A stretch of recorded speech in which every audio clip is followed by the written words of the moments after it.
Assalamualaikum warahmatullahi wabarakatuh. Selamat pagi. Di sini kita dari kelompok 7 akan berdiskusi tentang hukum penundaan kewajiban pembayaran utang.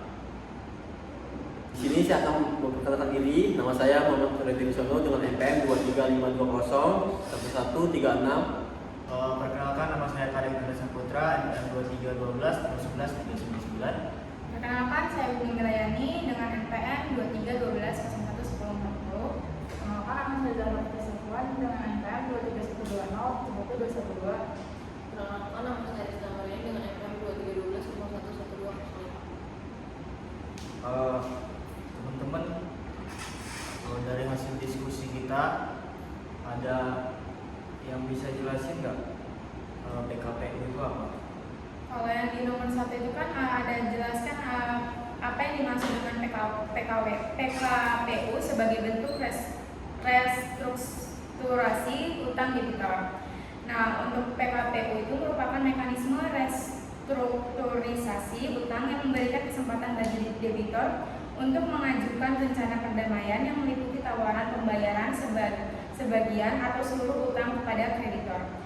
Melalui putusan hakim pengadilan niaga, debitor diberikan penangguhan pembayaran agar dapat menata kembali kewajiban keuangannya tanpa harus langsung dinyatakan pailit. Tujuan utamanya adalah untuk menjaga kelangsungan usaha debitor melalui kesepakatan restrukturasi yang disetujui oleh para kreditor. Mungkin itu aja cukup untuk nomor 1 ya, apa yang dimaksud dengan PKPU. Terus ada yang bisa jelasin nggak sih maksud utang sebagai syarat dalam permohonan PKPU itu? Nah, utang sebagai syarat dalam permohonan PKPU itu menurut Undang-Undang Nomor 37 Tahun 2004 adalah kewajiban yang dapat dinilai dengan uang, dan tentunya itu karena perjanjian atau undang-undang.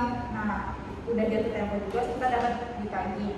Dalam PKPU, debitor itu harus memiliki minimal 2 kreditur dan berada dalam keadaan tidak mampu atau diperkirakan tidak mampu membayar utang-utangnya yang telah jatuh tempo. Jadi utang yang dimaksud bukan sekadar kewajiban biasa, melainkan kewajiban yang sudah dapat ditagih secara hukum dan menjadi dasar permohonan penundaan pembayaran. Benar sih itu. Terus aku masih bingung ini, pihak-pihak yang terlibat langsung dalam proses PKPU itu siapa? Oh, kalau dari yang gue baca sih ya, materi yang gue baca dari tahun lalu, gue baca dari pihak-pihak itu ada proses yang menurut UU nomor 37 tahun 2004 tentang kepalitan dan PKPU. Dan proses kepalitan terdapat beberapa pihak yang memperan masing-masing gitu loh. Jadi kayak itu ada permohonan kepalitan, terus ada debitor kepalitan, sama hakim niaga. Ada satu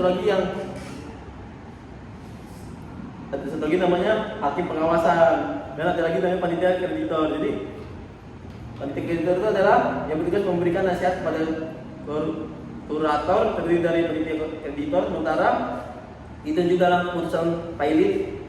Panitia kreditor tetap dibentuk oleh hakim pengawasan jika diperlukan. Dia ada dalam pasal 79 UU PKPU. Dan ada yang terakhir itu ada sumber kurator. Kalau sumber kurator ini gue baca sendiri sih ya.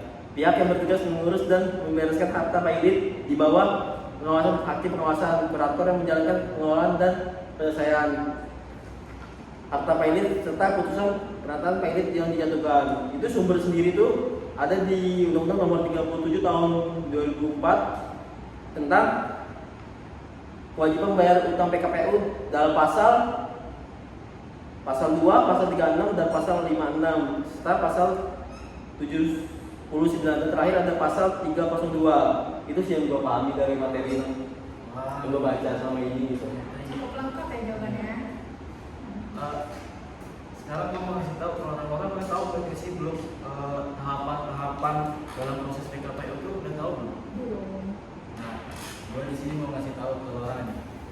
Jadi proses dimulainya PKPU itu dimulai dengan permohonan PKPU ke pengadilan negeri, ke pengadilan niaga maksud gue, oleh debitur atau kreditur kayak gitu. Yang jika dikabulkan akan menghasilkan putusan PKPU sementara itu maksimal 45 hari. Selama masa ini pengadilan menunjuk hakim pengawas dan pengurus untuk mengawasi aset serta melakukan verifikasi piutang guna mencocokkan jumlah utang debitur kepada seluruh krediturnya kayak gitu. Terus dilakukan rapat kreditur di mana debitur menyodorkan rencana perdamaian atau proposal restrukturisasi utang kayak gitu. Kalau kreditur setuju, hakim akan memberikan pengesahan atau homologasi yang mengikat kedua belah pihak. Namun, jika kesepakatan belum tercapai, status dapat diperpanjang menjadi PKPU tetap. Itu total maksimalnya 270 hari. Apabila hingga batas waktu tersebut rencana perdamaian tetap ditolak melalui pemungutan suara atau voting, maka debitur otomatis dinyatakan valid seperti itu. Jadi itu prosesnya. Oh berarti harus 27 hari dulu. Iya, Oh, berarti lama. lama berarti ya? Oh berarti sebelum hari itu boleh berarti. Oh gitu. Gue baru tahu berarti. Nah, Banyak sih jadi itu tadi Hasil diskusi kami. Mungkin segitu aja cukup. Saya akhiri. Wassalamualaikum warahmatullahi wabarakatuh. Waalaikumsalam.